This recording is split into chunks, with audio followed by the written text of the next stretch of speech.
Quand j'étais en train d'écrire, c'était beaucoup plus une évocation du mal ou de comment les gens peuvent être vraiment durs. Et moi, surtout, ce que moi je sens maintenant dans le film, et j'espère plein de gens ont senti ça avec moi, c'est que c'est surtout un film qui parle de la force de l'amour et qui a eu quelque chose de très léger, une grande espoir.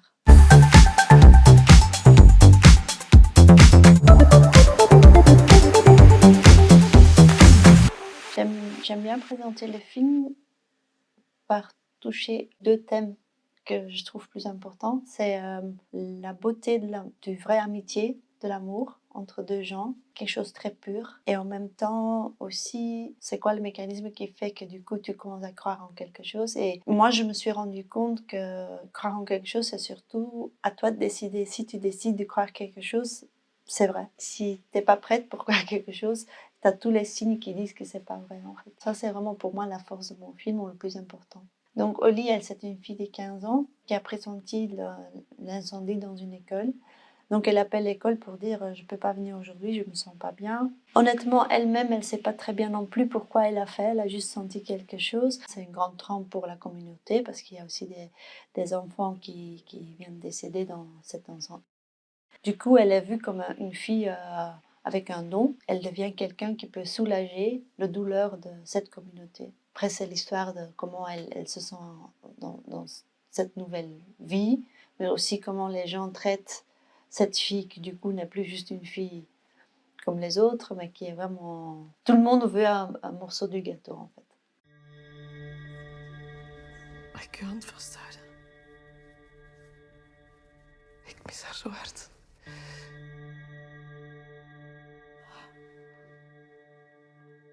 Holly, noemen ze wel eens de heks? Amai, dat stinkt hier ineens. Ik weet niet, ze heeft iets heel speciaals. Alsof ze mensen op een of andere manier van hun verdriet kon verlossen. Ze kan hem helpen. Ze kan hem genezen. Un autre élément très important, c'est qu'elle vient d'une famille, disons, dysfonctionnelle. Et elle ne fait pas vraiment partie d'une bande d'amis d'un jour à l'autre. Du coup, elle est vue, même pas vue comme, tout le monde parle d'elle, elle devient très importante pour elle, mais aussi pour le spectateur. La question, est-ce qu'elle a un don spécial, devient encore plus chargée, c'est-à-dire le plus important pour elle, c'est du coup, elle fait partie de ce groupe d'adolescents.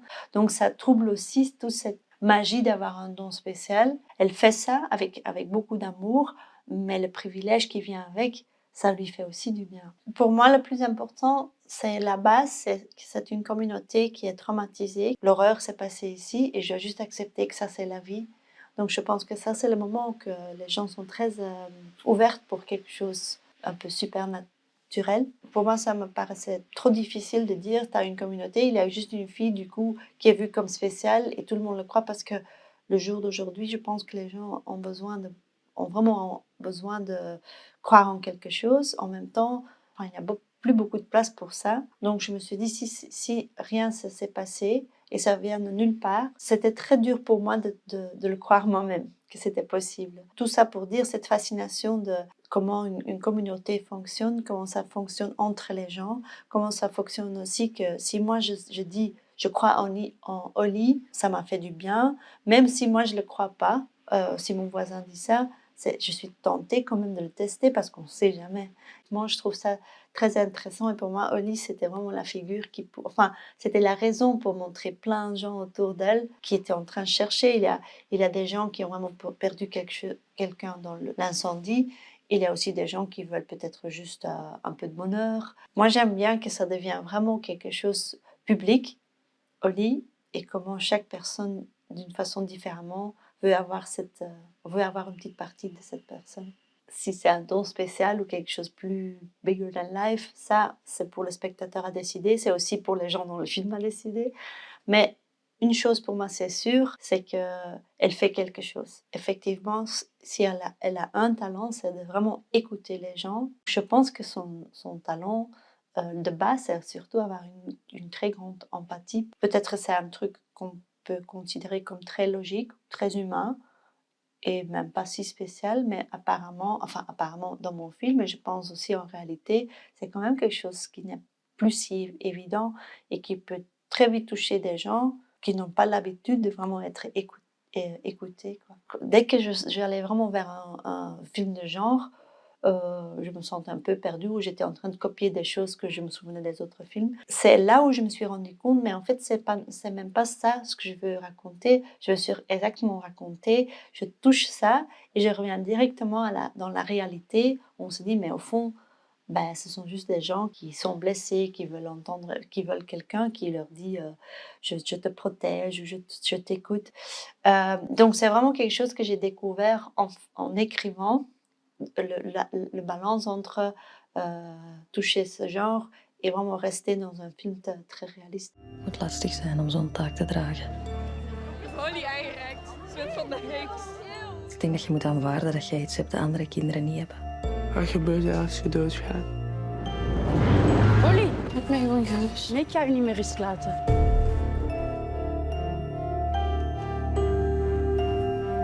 Jij beschermt mensen. Zo wat je denkt.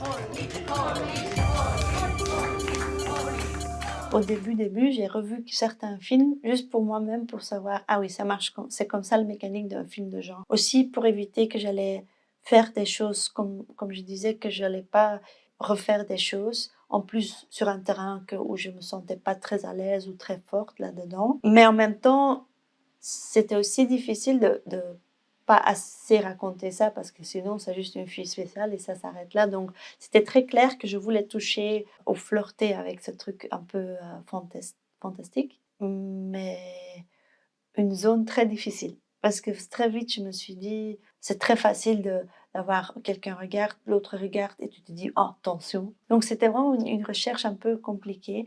On en a fort cherché dans le visuel, aussi très subtil, mais quand même qu'on a quand même trouvé des petites choses qui font que tu sens une tension, que tu sens aussi la possibilité que le mal va se passer. Et en même temps, donc, Johnny Jewel qui a fait la musique, et il avait lu le scénario.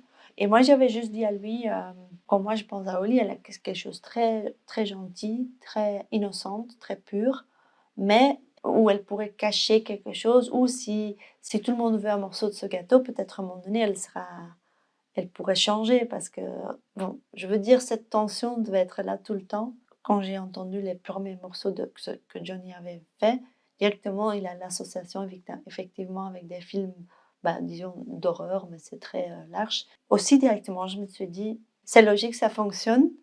Donc j'ai accepté, mais c'est aussi parce que je connais Johnny très bien. Sa musique, pour moi, c'est pas genre on le met à l'arrière-plan, très doux, juste pour que ça colorie un peu l'atmosphère.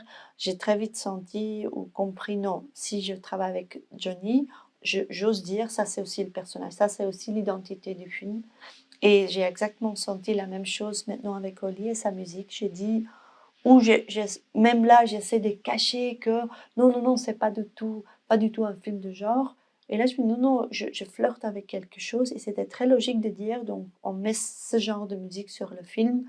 Surtout parce qu'on l'a pas, il sûrement pas, et moi non plus, on l'a pas fait genre, ah, on va copier certaines musiques. Mais donc, sa musique évoque très vite cette atmosphère. Mais c'est aussi un truc collectif. Certaines musiques, tu peux laisser écouter à quelqu'un, ils n'ont jamais vu le film, et ils disent, ah, j'ai peur. C'est aussi un truc qu'on ne peut pas nier non plus. Voilà, une longue histoire juste pour dire, c'était vraiment tout le temps des questions. Est-ce qu'on va si loin, pas si loin? Moi, j'ai très vite senti, dans l'écriture, je ne peux pas aller loin parce que c'est pas moi. Avec la musique, j'ai senti ça fonctionne, c'est logique. Et dans l'image aussi, par exemple, chaque fois qu'Oli fait quelque chose de spécial, il y a un petit rayon de lumière, mais très petit, parce que on sentait aussi, si ça devient fort, c'est comme tu compenses que tu ne l'as pas écrit dans le scénario et tu essayes de faire visuellement. Donc, beaucoup d'exercices de balance.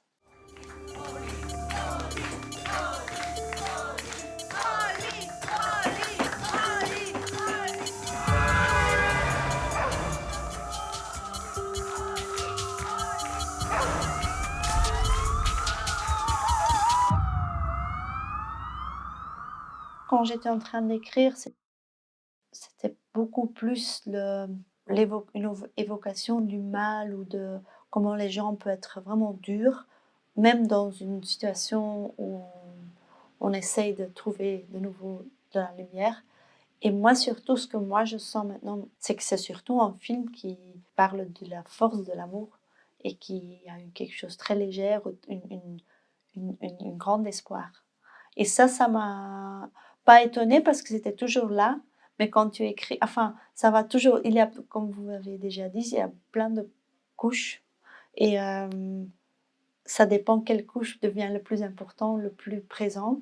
Et moi, je suis très contente de voir qu'à la fin, c'est pas un film qui pèse lourd, mais c'est surtout un film qui te fait réfléchir et à la fin, j'espère, te donne de l'espoir et de continuer à croire dans l'humanité, peut-être. Merci beaucoup, Phil. Avec plaisir. Merci à vous.